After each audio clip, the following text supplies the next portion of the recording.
एक बार देव शर्मा नाम के ब्राह्मण के घर जिस दिन पुत्र का जन्म हुआ, उसी दिन उसके घर में रहने वाली नकुली ने भी एक नेवले को जन्म दिया। देव शर्मा की पत्नी बहुत दयालु स्वभाव की स्त्री थी। उसने उस छोटे नेवले को भी अपने पुत्र के समान ही पाला पोसा और बड़ा किया। वह नेवला सदा उसके पुत्र के साथ खेलता था। दोनों में बड़ा प्रेम था। देव शर्मा की पत्नी भी दोनों के प्रेम को देखकर प्रसन्न थी, किंतु उसके मन में यह शंका हमेशा रहती थी कि कभी यह नेवला उसके पुत्र को न काट खाए। पशु में बुद्धि नहीं होती, मूर्खतावश वह कोई भी अनिष्ट कर सकता है। एक दिन उसकी इस आशंका का बुरा परिणाम निकल आया। उस दिन देव शर्मा की पत्नी अपने पुत्र को एक वृक्ष की छाया में सुलाकर स्वयं पास के जलाशय से पानी भरने गई थी। जाते हुए वह अपने पति देव शर्मा से कह गई थी कि वहीं ठहरकर वह पुत्र की देख रेख करे, कहीं ऐसा न हो कि नेवला उसे काट खाए। पत्नी के जाने के बाद देव शर्मा ने सोचा, नेवले और बच्चे में गहरी मित्रता है, नेवला बच्चे को हानि नहीं पहुंचाएगा। यह सोचकर वह अपने सोए हुए बच्चे और नेवले को वृक्ष की छाया में छोड़कर स्वयं भिक्षा के लोभ से चला गया। भगवान की करनी, उसी समय एक काला नाग पास के बिल से बाहर निकला।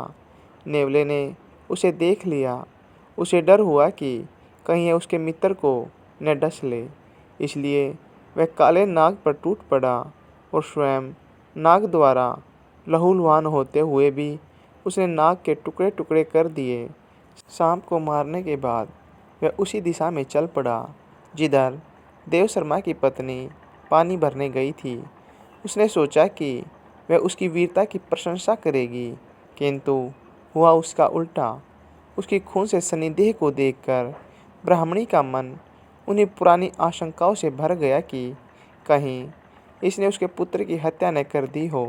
यह विचार आते ही उसने क्रोध से सिर पर उठाए घड़े को नेवले पर फेंक दिया।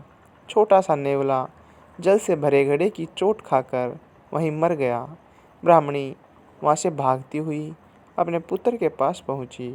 वहाँ पहुँचकर उसने देखा कि उसका पुत्र बड़ी शांति से सो रहा है और उससे कुछ दूरी पर एक काले सांप का शरीर टुकड़ों में पड़ा है। तब उसे नेवले की वीरता का ज्ञान हुआ। पश्चाताप से उसकी छाती फटने लगी। इसी बीच ब्राह्मण देव शर्मा भी वहाँ आ गया।